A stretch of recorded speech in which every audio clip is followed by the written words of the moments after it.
उत्तराखंड के निर्वाचन आयुक्त सुशील कुमार ने पंचायत चुनावों को लेकर अधिसूचना जारी कर दी है। हरिद्वार को छोड़कर राज्य के 12 जिलों में पंचायत चुनाव 2 चरणों में संपन्न होंगे, जिसमें ग्राम प्रधान, ग्राम पंचायत सदस्य, क्षेत्र पंचायत सदस्य और जिला पंचायत सदस्य पदों के लिए मतदान होगा।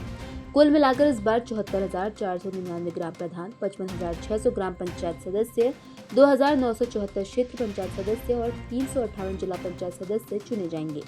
जारी किए गए कार्यक्रम के अनुसार 23 जून को जिला निर्वाचन अधिकारी विस्तृत अधिसूचना जारी करेंगे। इसके बाद 25 जून से 28 जून तक नामांकन पत्र दाखिल किए जा सकेंगे। नामांकन पत्रों की जांच की प्रक्रिया 29 जून से 1 जुलाई तक पूरी की जाएगी, जबकि 2 जुलाई को नाम वापसी की अंतिम तिथि होगी। पंचायत चुनाव 2 चरणों में संपन्न होंगे। पहले चरण के लिए चिन्ह आवंटन 3 जुलाई को किया जाएगा और 10 जुलाई को मतदान कराया जाएगा। वहीं दूसरे चरण के लिए सिंबल 8 जुलाई को आवंटित होंगे और 15 जुलाई को मतदान कराया जाएगा। दोनों चरणों की मतगणना 19 जुलाई को होगी। इसके साथ ही राज्य में आदर्श आचार संहिता भी लागू हो चुकी है। तो इस बार जो वोटर लिस्ट बनी है उसमें कुल 4,56,793 नए मतदाता जुड़े हैं। पिछली बार की अपेक्षा 4,56,793 793। तो ये लगभग 10.5% का बढ़ोतरी है ग्रामीण क्षेत्र में। अब जो जैसे मैंने बताया 66,000 पदों के लिए आप बांटना शुरू कर दो। 66,000 से अधिक पदों के लिए मतदान हो रहा है, तो स्वाभाविक है कि संसाधन भी इसमें बहुत अधिक आवश्यकता होती है। तो मतदान जो प्रक्रिया है उसमें कुल लगभग 95,000 जो अधिकारी और कर्मचारी ड्यूटी पर लगेंगे, जिसमें के मतदान दल है, जिसमें के पीठासीन अधिकारी और मतदान अधिकारी हैं, सेक्टर जोनल मजिस्ट्रेट्स हैं, नोडल अधिकारी हैं, प्रभारी अधिकारी हैं और उसमें सुरक्षा कर्मी भी शामिल हैं। तो लगभग 35,700 सुरक्षा कर्मी हैं जो इसमें लगेंगे। इस प्रकार लगभग 35,700 सुरक्षा कर्मी हैं। अलग अलग भी बताऊंगा आपको, मिलेगी आपको, सब मिलेगा। और इसके अलावा लगभग 5,600 हल्के और भारी वाहन इसमें लगाए जाएंगे, उपयोग में लाए जाएंगे। इस निर्वाचन में सामान्य प्रेक्षक रहेंगे। जो सामान्य प्रेक्षकों की संख्या है 55 और आरक्षित 12, कुल 67 सामान्य प्रेक्षक भी लगाए जाएंगे।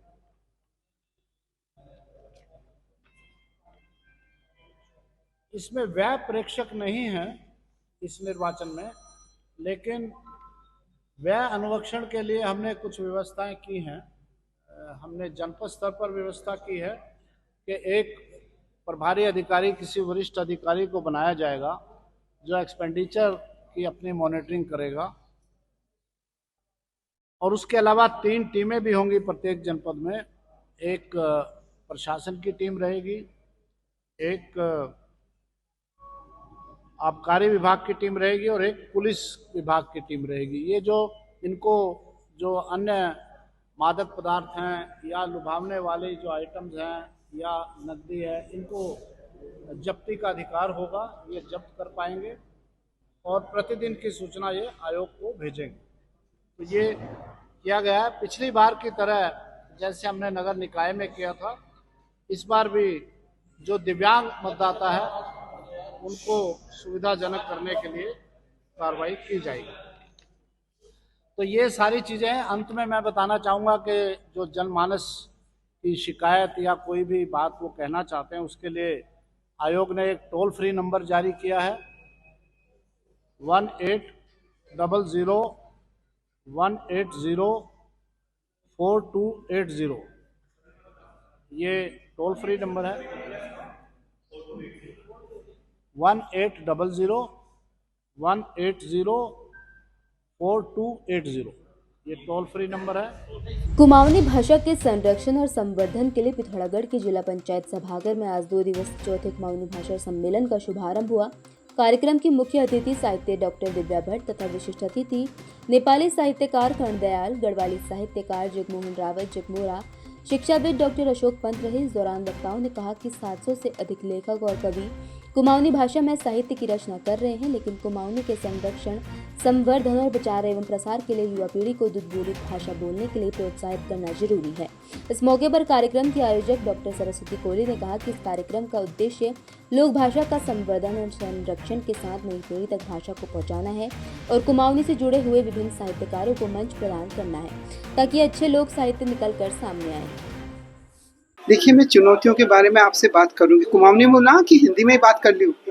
ठीक है। उसमें ऐसा होता है ना, मैं अभी कह रही थी जब कि हम लोगों को इस समय जो करने की ज़रूरत है, हमें सरकार से इसको अनुसूची में डालें, इसको भाषा बना दें। भाषा तो है ही, आम बोलचाल में हम उसको बोली कहते हैं, और जब संस्कृत हो जाता है उसको भाषा बोल देते हैं। संस्कृत में भाषा शब्द का प्रयोग होता है और यहाँ बोली का, तो वो अलग है ही नहीं। पहली बात तो ये भ्रम है हम लोगों का। दूसरी बात ये है कि जब हम हर चीज़ के लिए उसको हिंदी का जो व्याकरण है उसे मान रहे हैं, तो फिर हम उसको मान रहे हैं, वो तो व्याकरण पहले से ही मौजूद है। बाकी हमारा अपना भी तो व्याकरण है जो हम लोग लगातार बोल रहे हैं। तीसरी एक महत्वपूर्ण बात यह है कि अब हम केवल कुमाऊनी और गढ़वाली और जौनसारी और रवाल्टी अगर अलग इनको तोड़ तोड़ के सोरियाली, गंगोली ऐसे करेंगे ना, तो हम बिखरे रहेंगे। एकता में ताकत होती है, हमारी भाषा है, हमारी भाषा हमारी पहचान है। तो उसके लिए सबसे जो ज़रूरी बात है वो मुझे ये लगता है कि हम जब भी कुमाऊनी में कुछ लिख रहे हैं या हम गढ़वाली में लिख रहे हैं, तो उसके लिए हम जहाँ पर अंग्रेज़ी और हिंदी के शब्दों का प्रयोग हम कर रहे हैं या उर्दू के शब्दों का प्रयोग कर रहे हैं, उसमें अगर हम रवाल्टी, सोरियाली, गंगोली वहाँ के कोई शब्द हमारे पास मौजूद हैं, तो हम उन शब्दों को खोजें। साहित्यकार लोग थोड़ी सी मेहनत करें तो देखिए कि हमारी भाषा कितनी समृद्ध होगी। जो बिखराव, जो चुनौतियाँ हैं, चुनौतियाँ यही हैं कि आज लोग सिर्फ एक दूसरे की होड़ कर कर साहित्य सर्जना कर रहे हैं कि उसने इतनी पुस्तकें लिख दी और मेरी इतनी है, इतनी पुस्तकें हो जाए तो हमें पुरस्कार मिलेगा। इस सोच से हमें ऊपर उठना होगा। हमारा उद्देश्य होना चाहिए, हम साहित्य सर्जना साहित्य के, समाज के हित के लिए कर रहे हैं। हमारा उद्देश्य क्या है? जब हम इस भाव से ये काम करने लगेंगे तो हम ही अपने लिए अपनी चुनौती बने हुए हैं, क्योंकि हमारे सोच में भी बिखराव है। हमारा लक्ष्य क्या है? हम लक्ष्य को भूल गए हैं।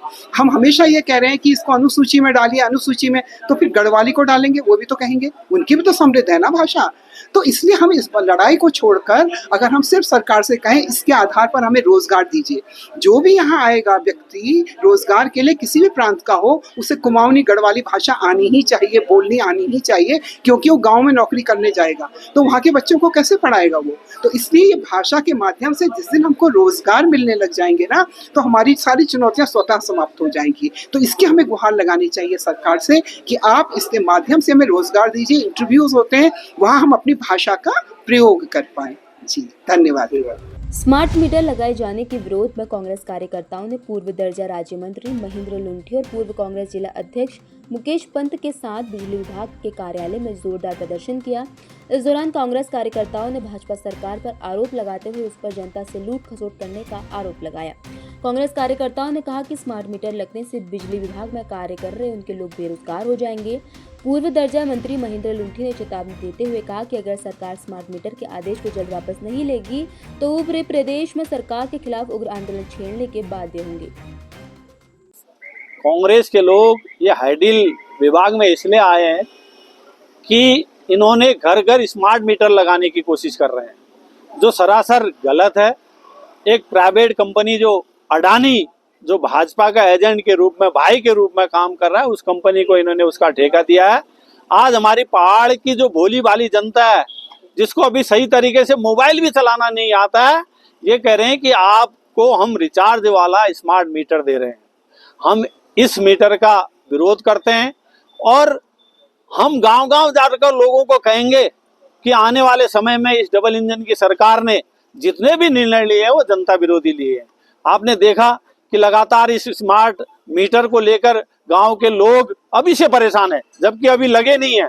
तो आने वाले समय में इससे साफ जाहिर होता है कि जो 1000 ऊर्जा मित्र कांग्रेस के टाइम पे सरकार ने लगाए थे, उनको हटाने की भी साजिश इस स्मार्ट मीटर के माध्यम से है।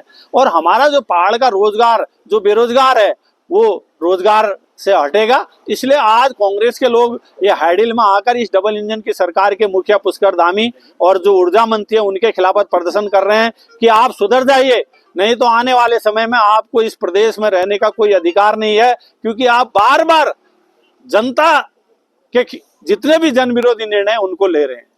इसलिए हम आने वाले समय में घर घर जाकर आपकी खिलाफत करेंगे। अंतर्राष्ट्रीय योग दिवस के मौके पर अर्धसैनिक बलों के जवानों और स्थानीय ग्रामीणों ने उच्च हिमालयी क्षेत्र में योग अभ्यास करते हुए देश को स्वस्थ रहने का संदेश दिया। 36 आईटीबीपी के अधिकारियों और जवानों ने जहां 18,000 फीट की ऊंचाई में स्थित आदि कैलाश के योग अभ्यास किया, तो वहीं एसएसबी के अधिकारियों और जवानों ने ओम पर्वत की तलहटी में योग अभ्यास किया। साथ ही अधिकारियों और जवानों ने दारमा घाटी में भी ग्रामीणों के साथ योग अभ्यास किया। मुंशियारी के धापा मिल में मोटर मार्ग में गौखा नदी पर बना मोटर पुलिया सर्दियों में अवलांच आने से ध्वस्त हो गया था, जो अब तक नहीं बन पाया है। पुलिया के टूट जाने से पैदल यातायात भी प्रभावित हो गया है। साथ ही इस मार्ग पर कोई वाहन भी नहीं चल पा रहे, जिससे चीन सीमा के लिए सड़क और पैदल संपर्क दोनों भंग हो गया है। बर्फ पिघलने के बाद माइग्रेशन के लिए सीमांत के मिलम गांव की ओर स्थानीय लोगों का आना जाना बढ़ गया है। स्थानीय लोग जान हथेली पर रखकर आर पार कर रहे हैं। चीन सीमा क्षेत्र में मोटर पुलिया को ठीक करने में अभी तक सीमा सड़क संगठन असफल रहा। ग्रामीणों ने चेतावनी देते हुए कहा कि अगर सीमा सड़क संगठन ने तेज गति से कार्य नहीं किया तो सीमा सड़क संगठन के मुख्यालय में धरना प्रदर्शन किया जाएगा। खेल निर्देशालय के सौजन्य से खेल विभाग पिथौरागढ़ द्वारा अंतर्राष्ट्रीय ओलंपिक दिवस के अवसर पर स्थानीय सुरेंद्र सिंह बालदिया स्पोर्ट्स स्टेडियम में हॉकी एवं ताइक्वांडो सद्भावना खेल प्रतियोगिताओं का आयोजन किया गया। हॉकी प्रतियोगिता का सद्भावना मैच स्टेडियम ट्रेनीज एवं जीआईसी ट्रेनीज के बीच खेला गया, जिसमें निर्धारित समय तक दोनों टीमों ने 3-3 गोल किए तथा बारी बारी पर रही। साथ ही ताइक्वांडो मुकाबले में सब जूनियर बालक वर्ग में साकेत चंद अतुल्य विजेता एवं काव्य प्रिंस उप विजेता रहे। जूनियर बालक वर्ग में क्षितिज कुमार, कुणाल सिंह, दिव्यांशु विजेता एवं प्रियांशु शिवम वंश उप विजेता रहे। कैडेट बालिका वर्ग में प्रियांशी बोरा विजेता एवं भूमिका मेहर उप विजेता रही। जूनियर बालिका वर्ग में परिणिका चंद्र विजेता एवं दिव्यांशु उप विजेता रहे। पंचायत चुनाव की अधिसूचना जारी होने के बाद उत्तराखंड कांग्रेस प्रदेश अध्यक्ष करण महरा ने पंचायत चुनाव के लिए तैयार होने की बात की है। हालांकि उन्होंने 2 चरणों में कराए जा रहे पंचायत चुनाव को लेकर सरकार पर कटाक्ष किया है। कांग्रेस प्रदेश अध्यक्ष करण महरा ने कहा, केवल 12 जिलों के चुनाव सरकार एक साथ कराने में भी सक्षम नहीं है। इसका तात्पर्य ये है कि सरकार महाराष्ट्र का मॉडल यहाँ लेकर आ रही है।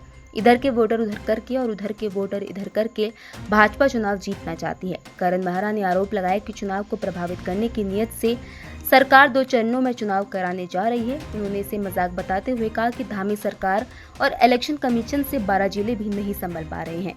चुनाव की शुरुआत ही बेईमानी से हो गई।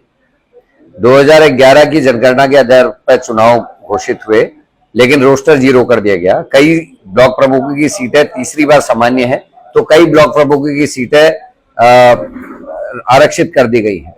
कई ब्लॉकों में जिला पंचायत की सीटें पूरी महिलाएं कर दी गई, कई ब्लॉकों में पूरी सीटें जो है आरक्षित कर दी गई, कई ब्लॉकों में कई सीटें जो हैं वो सामान्य कर दी गई हैं। तो ये अजीब अटपटा सा एक देखने को मिल रहा है। दूसरा, ये पहली बार उत्तराखंड में हो रहा है। केवल 12 जिलों में पंचायत के चुनाव होने हैं, क्योंकि हरिद्वार में चुनाव अलग से होता है, और 12 जिलों के चुनाव भी सरकार एक साथ नहीं करा पा रही। 6 जिलों में चुनाव करने की बात, एक में 10 तारीख को वोटिंग और एक में जो है 15 तारीख को वोटिंग। मुझे लगता है महाराष्ट्र के पैटर्न में चुनाव कराने का सोचा है। जिस तरीके की टिप्पणियां कोर्ट महाराष्ट्र के चुनाव को लेकर कर रहा है, मुझे लगता है यहां भी वही हाल होने वाला है।